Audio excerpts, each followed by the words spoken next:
Train के अंदर सब लोग नॉर्मल था, लेकिन एक लड़की अचानक खड़ी हुई। उसकी आंखें पूरी सफेद हो चुकी थीं और सिर्फ 10 सेकंड के अंदर पूरा डिब्बा मौत में बदल गया। लेकिन असली डर वो नहीं था, असली डर अभी शुरू भी नहीं हुआ था।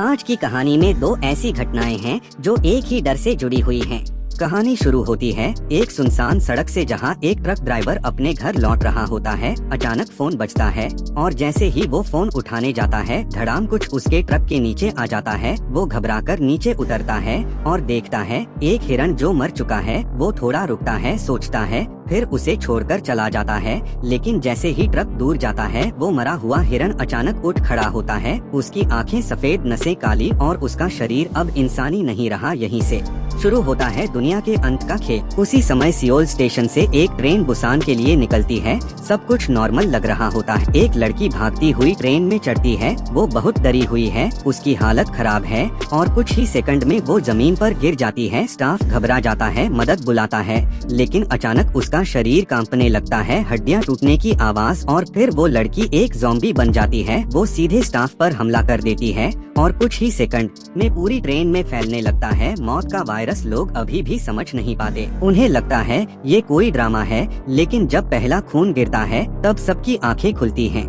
हर काटा हुआ इंसान कुछ ही सेकंड में ज़ॉम्बी बन जाता है। पूरा डिब्बा चीखों और खून से भर जाता है। हमारा मेन हीरो अपनी छोटी बेटी के साथ होता है। जैसे ही वो ये सब देखता है, उसे समझ आ जाता है ये कोई हादसा नहीं, ये अपोकलिप्स है। वो तुरंत अपनी बेटी को लेकर पीछे की ओर भागता है, पीछे जहाँ अभी भी लोग सुरक्षित हैं। उसी दौरान एक और इंसान सामने आता है, एक ताकतवर आदमी अपनी प्रेग्नेंट पत्नी के साथ। यही है कहानी का असली हीरो। वो समझ जाता है कि कुछ बहुत गलत हो रहा है, और जब वो एक आदमी को दूसरे को खाते हुए देखता है तो बिना सोचे वो अपनी पत्नी को बचाने के लिए खड़ा हो जाता है। उसकी ताकत के सामने ज़ॉम्बी टिक नहीं पाते। वो उन्हें रोकता है और सबको भागने का मौका देता है। लेकिन असली खतरा सिर्फ ज़ॉम्बी नहीं थे, इंसान भी थे। जब वो लोग एक सुरक्षित डिब्बे तक पहुंचते हैं तो अंदर के लोग दरवाजा बंद कर देते हैं, क्योंकि उन्हें डर है कि ये लोग भी इन्फेक्टेड हो सकते हैं। हीरो कुछ पल के लिए रुकता है, सोचता है और दरवाजा बंद कर देता है। यही वो पल है जहाँ इंसानियत हार जाती है। लेकिन ताकतवर आदमी हार नहीं मानता। वो अकेले ज़ॉम्बीज़ से लड़ता है और आखिरकार दरवाजा तोड़कर अंदर आ जाता है। अब सभी को पता चलता है ज़ॉम्बी तेज हैं, लेकिन दिमाग नहीं है उनके पास। अगर अंधेरा हो तो वो कुछ नहीं देख पाते। यहीं से शुरू होता है सर्वाइवल का असली गेम। टीवी पर खबर आती है पूरे देश में वायरस फैल चुका है, शहर शहर सब खत्म हो चुके हैं। सरकार कहती है डीजीओ स्टेशन सेफ है, लेकिन सच इससे भी ज्यादा खतरनाक होता है। जब ट्रेन वहाँ पहुँचती है तो सब कुछ खाली होता है, कोई सेना नहीं, कोई मदद नहीं, और अचानक पूरा स्टेशन ज़ॉम्बीज़ से भर जाता है। अब बचने का सिर्फ एक ही तरीका है, भागो या मर जाओ। अब हालात पूरी तरह बेकाबू हो चुके हैं। स्टेशन पर हर तरफ सिर्फ ज़ॉम्बी ही ज़ॉम्बी हैं। लोग भाग रहे हैं, चीख रहे हैं, लेकिन बचने का कोई रास्ता नहीं। हीरो अपनी बेटी को ढूंढता है और तभी वो ताकतवर आदमी फिर सामने आता है। वो एक एक ज़ॉम्बी को धकेलता है, मारता है और रास्ता साफ करता है। वो अपनी जान जोखिम में डालकर हीरो की बेटी को बचा लेता है। यहाँ से दोनों के बीच एक अजीब सा भरोसा बनने लगता है। सभी किसी तरह वापस ट्रेन में चढ़ जाते हैं, लेकिन अब एक नई समस्या सामने है। हीरो की पत्नी और बाकी लोग एक अलग डिब्बे में फंसे हुए हैं। उन तक पहुंचने के लिए उन्हें 4 डिब्बों के अंदर से गुजरना होगा, जहां हर तरफ सैकड़ों ज़ॉम्बी भरे हुए हैं। तभी हीरो को एक आइडिया आता है, अंधेरे में ज़ॉम्बी देख नहीं सकते। बस यहीं से शुरू होता है असली मिशन। जैसे ही ट्रेन टनल में जाती है, तीनों धीरे धीरे आगे बढ़ते हैं, सांस रोककर बिना आवाज किए। लेकिन जैसे ही ट्रेन रोशनी में आती है, अचानक हमला, ज़ॉम्बी उन पर टूट पड़ते हैं। ताकतवर आदमी आगे बढ़ता है, एक एक को गिराता है। हीरो और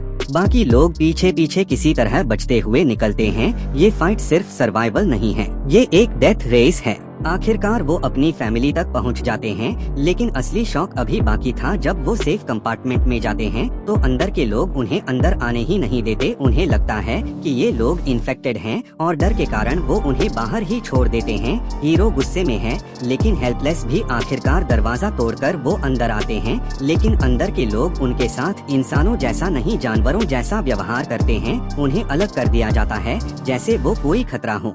तभी एक बूढ़ा आदमी जो पहले भी स्वार्थी था, सबको भड़काता है और अचानक वो बाकी लोगों को कन्विंस कर देता है कि हीरो और उसकी टीम को बाहर निकाल दो और उन्हें जबरदस्ती ट्रेन के दूसरे डिब्बे में भेज दिया जाता है। यहाँ से कहानी और भी डार्क हो जाती है। एक औरत जो ये सब देख रही होती है वो टूट जाती है और गुस्से में वो दरवाजा खोल देती है और अंदर घुस जाते हैं सैकड़ों ज़ॉम्बी। पूरा डिब्बा कुछ ही सेकंड में नरक बन जाता है। अब ट्रेन भी रुक जाती है, आगे का रास्ता ब्लॉक है। सभी को नीचे उतरना पड़ता है और नया रास्ता ढूंढना पड़ता है, लेकिन यहाँ भी मौत उनका इंतजार कर रही है। एक और ट्रेन टकराती है, लोग अलग अलग हो जाते हैं और इस केओस में कई लोग मर जाते हैं, कई लोग सैक्रिफाइस देते हैं। ताकतवर आदमी जो सबको बचा रहा था आखिरकार खुद इन्फेक्टेड हो जाता है, लेकिन फिर भी वो आखिरी सांस तक दरवाजा पकड़े रहता है ताकि बाकी लोग बच सके। मरने से पहले वो हीरो से कहता है मेरी पत्नी और बच्चे का ख्याल रखना, और फिर वो खुद को सैक्रिफाइस कर देता है। अब सिर्फ कुछ लोग ही बचे हैं, लेकिन सबसे बड़ा झटका अभी बाकी था। वही बूढ़ा आदमी अब खुद ज़ॉम्बी बन चुका है और वो हीरो पर हमला कर देता है। हीरो उसे नीचे फेंक देता है, लेकिन उसे खुद भी काट लिया जाता है। अब हीरो जानता है उसका अंत करीब है। वो अपनी बेटी को देखता है और याद करता है उसकी जिंदगी के सबसे खूबसूरत पल, और फिर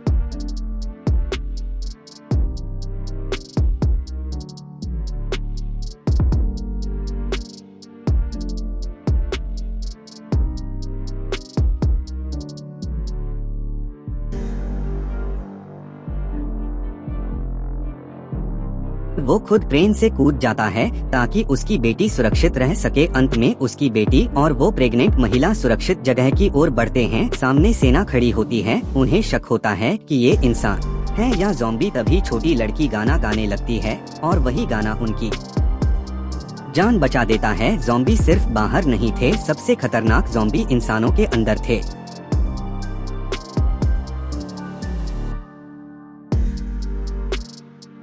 लेकिन कहानी यही खत्म नहीं होती, क्योंकि असली डर अब शुरू होता है। रात का समय, एक खाली मेट्रो स्टेशन और एक लड़की जो अकेली फंस चुकी थी। ये कहानी शुरू होती है आधी रात के एक सुनसान मेट्रो स्टेशन से। एक लड़की अकेली बैठी ट्रेन का इंतजार कर रही होती है, बोर होने में चली जाती है। लेकिन जब उसकी आंख खुलती है पूरा स्टेशन खाली होता है, ना कोई इंसान ना कोई आवाज। वो घबराकर बाहर निकलने की कोशिश करती है, लेकिन एग्जिट गेट लॉक्ड होता है, जो गेट कभी बंद नहीं होता, वो आज बंद है। कुछ तो गड़बड़ है। डरी हुई लड़की वापस जाकर बैठने का सोचती है कि अचानक एक ट्रेन तेज रफ्तार से स्टेशन पर आकर रुकती है। लेकिन ये कोई नॉर्मल ट्रेन नहीं थी। उसका माहौल, उसकी आवाज, सब कुछ अजीब था। और सबसे डरावनी बात, इस टाइम पर कोई ट्रेन आती ही नहीं। फिर भी लड़की मजबूरी में उसमें चढ़ जाती है। अभी वो सीट ढूंढ ही रही होती है कि अचानक पूरा डिब्बा अंधेरे में डूब जाता है और उसी अंधेरे में उसे पीछे एक परछाई दिखती है। एक आदमी हाथ में टॉर्च लिए चुपचाप खड़ा था और फिर वो अचानक उसकी तरफ दौड़ पड़ता है।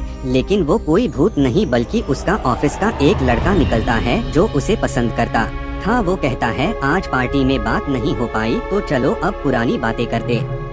लेकिन बात करने के बजाय वो जबरदस्ती करने लगता है। तभी अचानक पीछे का दरवाजा खुलता है और उस आदमी को कोई अज्ञात ताकत खींचकर बाहर ले जाती है। उसकी दर्द भरी चीखें कुछ सेकंड गूंजती हैं और फिर सन्नाटा। लड़की डरते डरते बाहर जाती है तो देखती है वो आदमी खून से लथपथ पड़ा है। वो चिल्लाता है भाग जाओ, जल्दी भागो, और फिर उसे दोबारा घसीट लिया जाता है। अब लड़की पूरी तरह डर चुकी है। वो ड्राइवर के केबिन में भागती है, लेकिन अंदर जाकर जो देखती है ड्राइवर का गला कटा हुआ है। अब उसे समझ आ जाता है यहाँ कोई इंसान नहीं कुछ और है। वो भागकर प्लेटफॉर्म पर छिप जाती है। तभी उसे एक कुत्ता दिखता है जो भौंककर कहीं भाग जाता है। लड़की उसके पीछे जाती है और एक गुप्त दरवाजे में घुस जाती है। अंदर एक छुपा हुआ कमरा था जहाँ एक कपल सो रहा होता है। लड़की उन्हें सब कुछ बताती है कि बाहर कोई किलर है, लेकिन वो लोग नशेड़ी होते हैं। उन्हें उसकी बात पर विश्वास नहीं होता। लड़की उन्हें पैसे देती है और मदद मांगती है। दोनों बाहर जाते हैं,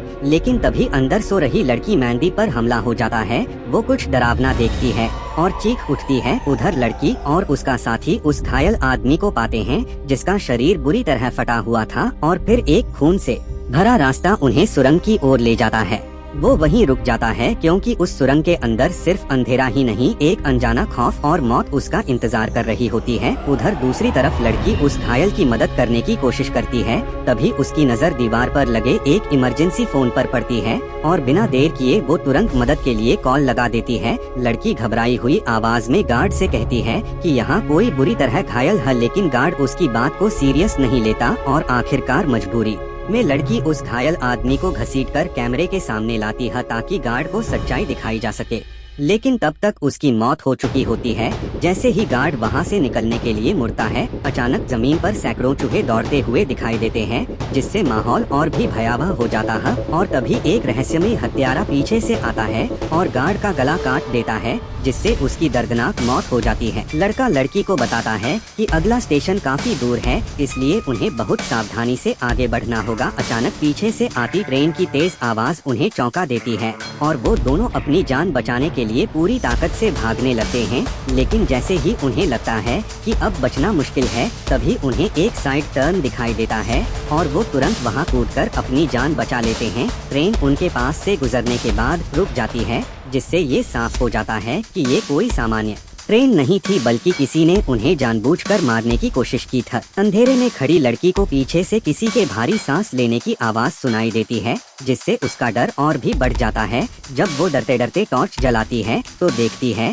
कि एक खौफनाक इंसान उसके बिल्कुल सामने खड़ा है और उसकी आंखों में सीधे घूर रहा है। मॉन्स्टर लड़की को पकड़ लेता है, लेकिन उसे तुरंत मारने के बजाय उसके साथ खेलना शुरू कर देता है, जैसे वो उसके डर का मजा ले रहा हो। लड़की उसकी कलाई पर लिखा नाम क्रेक पढ़ती है और उसे उसी नाम से पुकारती है, जिससे वो कुछ सेकंड के लिए रुक जाता है और उसका ध्यान भटक जाता है। इसी मौके का फायदा उठाकर लड़की पास पड़ी एक लोहे की चेन और हुक का इस्तेमाल करके एक जाल तैयार करती है, ताकि उसे ही ट्रेन तेजी से वहां से गुजरती है। वो जाल एक्टिव हो जाता है और मॉन्स्टर का सिर उसके शरीर से अलग हो जाता है। आखिरकार लड़की किसी तरह अगले स्टेशन तक पहुंच जाती है, लेकिन उसकी हालत इतनी खराब होती है वो उसे एक आम भिखारी समझकर नजरअंदाज। वो उस पर तरस खाकर एक सिक्का तक दे देता है। उसने आखिर में सवाल ये नहीं है कि कौन बचा, सवाल ये है ज्यादा खतरनाक कौन था, ज़ॉम्बी या मॉन्स्टर? कमेंट में बताओ। लेकिन असली सवाल ये है, इंसान से बड़ा दरिंदा कौन है? अगर तुम ये जानना चाहते हो तो अगली वीडियो जरूर देखना, वो अभी तुम्हारे सामने है।